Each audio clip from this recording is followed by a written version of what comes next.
दोस्तों नमस्कार।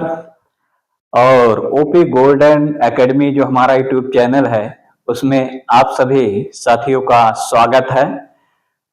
ठंडी बहुत ज़्यादा बढ़ गई है। आज 18 दिसंबर 2025 है, तो इसमें अपने आप को बचा के भी रखिएगा और पढ़ाई करते रहिएगा इसमें। तो इसी के तहत आज हम जो संधियां शुरू किए हैं उसमें यण स्वर संधि के बारे में पढ़ेंगे। तो देखिए, परिभाषा इसकी पहले हम तय करते हैं कि यण स्वर संधि क्या है और उसकी परिभाषा क्या है। क्योंकि यण और अयाद से जब पेपर में सवाल आते हैं तो अक्सर उसमें डाउट बना रहता है कि दोनों में क्या अंतर है और इसमें यण होगा या अयाद होगा। ये हम आपको क्लियर कर देंगे। तो पहले यण स्वर संधि पढ़ाएंगे और उसके बाद अयाद वाला जो पढ़ाएंगे जब, तब आपको ये पूरी तरह से क्लियर हो जाएगा।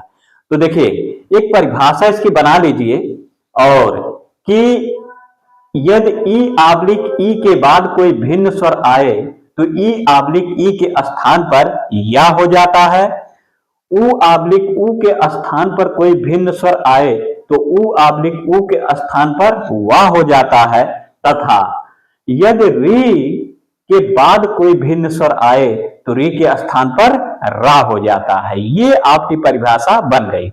अब देखिए, इसका मतलब ये हुआ कि इसमें जो परिवर्तन होने पे आएगा या वा और रा आएगा, और इनमें एक खासियत यह है कि सबके नीचे हल है, और सबके नीचे हल होने का मतलब हमने बताया है कि उसमें कोई भी स्वर नहीं है। तो अगर कहा जाए कि यण स्वर संधि में कितने प्रकार के उदाहरण बनेंगे, तो तीन ही प्रकार के उदाहरण बनेंगे। कौन कौन? जिसमें या आएगा, वा आएगा और रा आएगा। तो एक एक उदाहरण लेकर के हम आपको बताते हैं कि कैसे यण स्वर संधि में किस प्रकार के उदाहरण बनते हैं।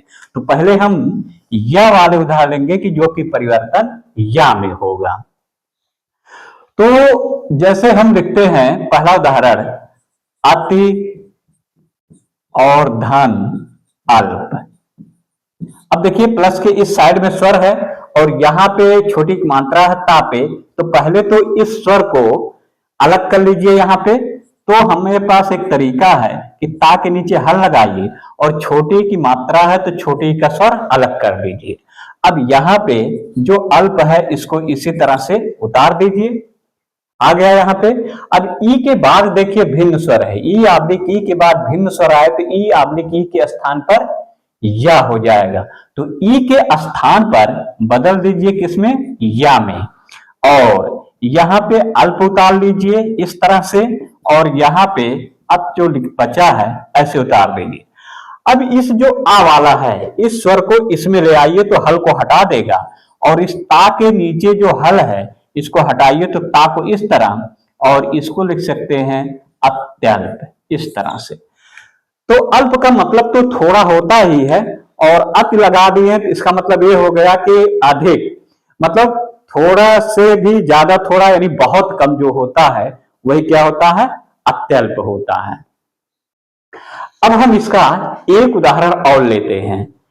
जैसे एक हम लिखते हैं ऊपर और धन लिखते हैं उक्त। एक उदाहरण अगला इसका लेते हैं। अब देखिए, इसमें भी उसी प्रकार के उदाहरण बनेंगे। जैसे यहां पे उक्त को इस तरह से लिखे दीजिए क्योंकि यहां स्वर है और रा में छोटी की मात्रा है तो यहां स्वर अलग करिए।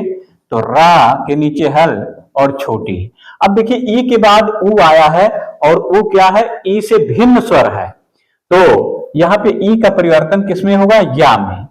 तो ई के स्थान पर या लिखेंगे। बाकी परिवर्तन अब यही होता है। बाकी दाहिने और बाएं साइड में जो भी शब्द बचे हैं उसको उतार दीजिए। उक्त तो यहां लिख दीजिए और ऊपर को यहां लिख दीजिए। रा के नीचे हल है। अब देखिए, या के बाद यहां स्वर ऊ है तो इस ऊ को इसमें मिला दीजिए। तो ऊपर तो ऐसे ही उतार देंगे और यहाँ पे ऊ को या में मिलाइए तो इस तरह से, और आधा का और ता लिख दीजिए। तो ये क्या बना? ऊपर युक्त। अब एक के पास आपके और तरीका है कि अगर राधा आ है आधा रा है तो इसको ऊर्ध्व रेफ लिख सकते हैं और या पे जाएगा। तो इसको इस तरह से भी लिख सकते हैं, ऊपर युक्त।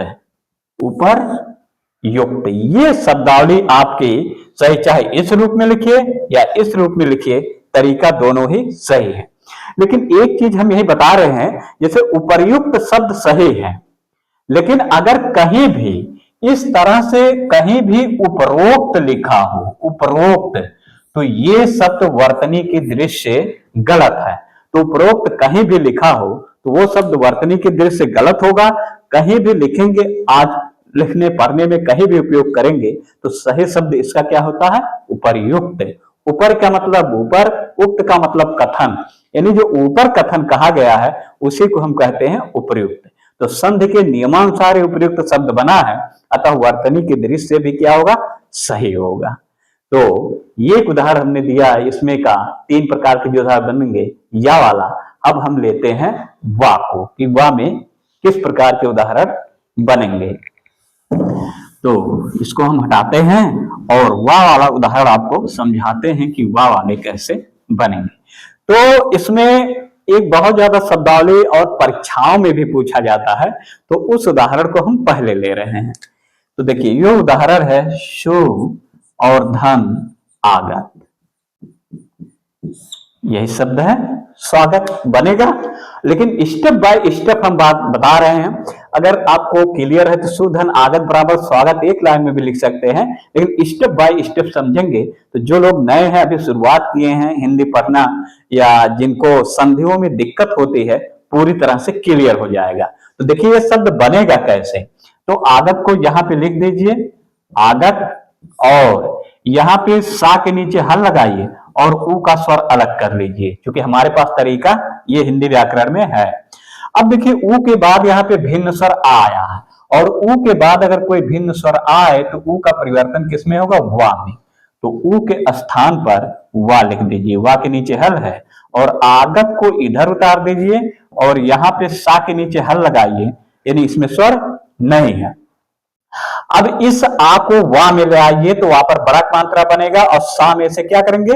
हल को हटाएंगे, तो सा को इस तरह से लेंगे तो ये बनेगा स्वागत। स्वागत सत्कार कहा भी जाता है कि जब कोई आपके यहाँ मेहमान आता और कोई आता तो आप स्वागत करते हैं, खिलाते पिलाते बढ़िया हैं, या जो बाराती होते हैं उनका भी लोग स्वागत करते हैं।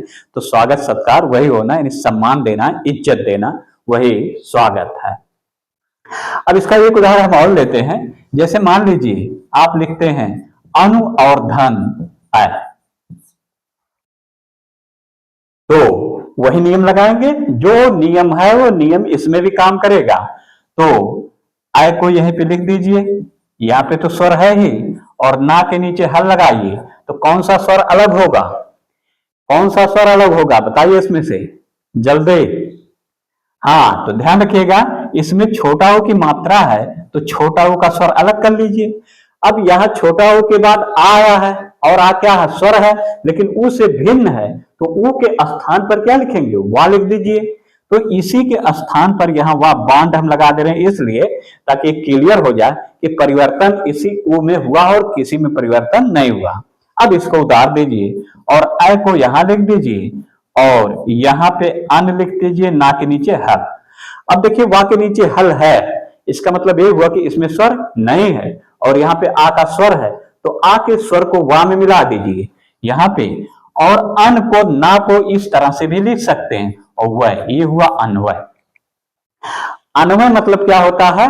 मेल, जो मेल करवाया जाता है वही अन्वय का मतलब होता है मेल।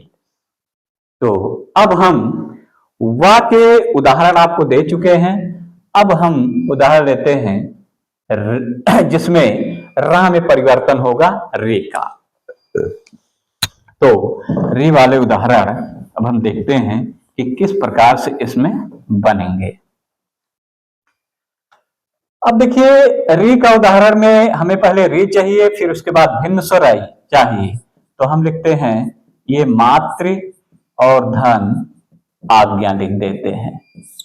अब यहां देखिए प्लस है, आज्ञा को इधर लिखिए, और यहाँ पे माता के नीचे हल लगाइए और री का स्वर अलग कर लीजिए। अब री के बाद क्या आया है? आ आया है, और आ क्या है? इसका मतलब री से भिन्न स्वर है, तो री का परिवर्तन, अगर री के बाद भिन्न स्वर आए तो री का परिवर्तन किसमें करेंगे? रा में। रा के नीचे हल है और आज्ञा को इस तरह से उतार दीजिए और इधर मात लिख दीजिए। ये बना यहां पे। अब देखिए इस आ को रा में ले आइए तो ये मात, रा पर बड़ा मात्रा बनेगा और क्या। अब देखिए आधा ता और रा एक साथ आते हैं तो मिलता बनता है त्रा। चूंकि आप पढ़ चुके हैं कि आधा ता और प्लस रा बराबर त्रा, ये आप पढ़ चुके हैं। कहां पे पढ़े हैं? व्यंजन वाले पार्ट में जो हमने पढ़ाया है। अगर उसको नहीं वीडियो देखे हैं तो वहां पे जो वर्णमाला हमने पढ़ाया उसमें व्यंजन जो है उसमें काफी क्लियर हमने कर दिया है, और उसको आप पढ़ लेंगे तो आधा ता प्लस रा बराबर त्रा बनेगा और इस संयुक्त व्यंजन के अंतर्गत आता है।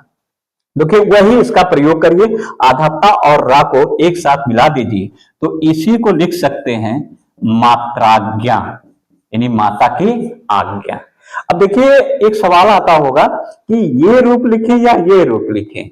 चाहे दोनों में से चाहे जो लिखिए दोनों ही सही हैं, केवल लिखने का तरीका अलग है। ये ता और रा आपने यहां अलग लिखा और यहां एक में, दोनों ही तरीका सही है और दोनों में से चाहे जो लिखिए दोनों सही। ये आसान लगता है, इसमें ज्यादा अभ्यास है तो वही लिख दीजिए यहाँ पे। एक उदाहरण इसका और लेते हैं। जैसे हम लिखते हैं पितृ और धन लिखते हैं इच्छा।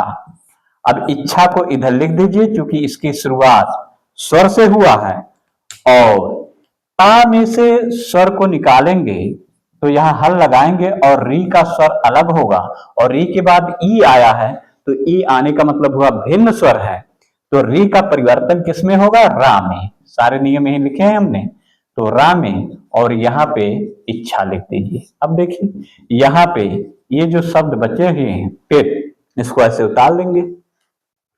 अब देखिए ये स्वर है और इसको रा में ले आइए यहाँ पे, तो एक स्टेप हम लिख रहे हैं और इसको जब प्लस लगाएंगे रा पे छोटी मात्रा बनेगा और आधा चा छा लिख दिए। एकदम तोड़ करके बता दे रहे हैं ताकि क्लियर हो जाए। अब देखिए आधा ता और रा यहां भी आया है, आधा ता और रा मिलते हैं त्र बनता है, तो इसको मिला करके चाहे तो लिख देंगे। तो ये पितृच्छा ऐसे भी लिख सकते हैं, ऐसे इस तरह से ये मात्राज्ञा पित्राच्छा इस तरह से उदाहरण जो बनेंगे ये यण स्वर संधि के बनेंगे। तो देखिए ये परिभाषा पहले इसकी क्लियर करिए, उसके बाद जो स्टेप बाय हमने स्टेप बताया है इस तरह से लगाइए तो कभी भी गलती नहीं होगी। और इसको इसी तरह से प्रैक्टिस करिए और सवाल लगाइए जो एग्जाम में आए हैं, इसमें आप निश्चित तौर पे सही कर ले जाएंगे। और अगला जो हम आपको बढ़ाएंगे इस स्वरों में से एक और बचा है अयाग स्वर संधि, तो उसे हम आपको कल बताएंगे यानी अगले वीडियो में।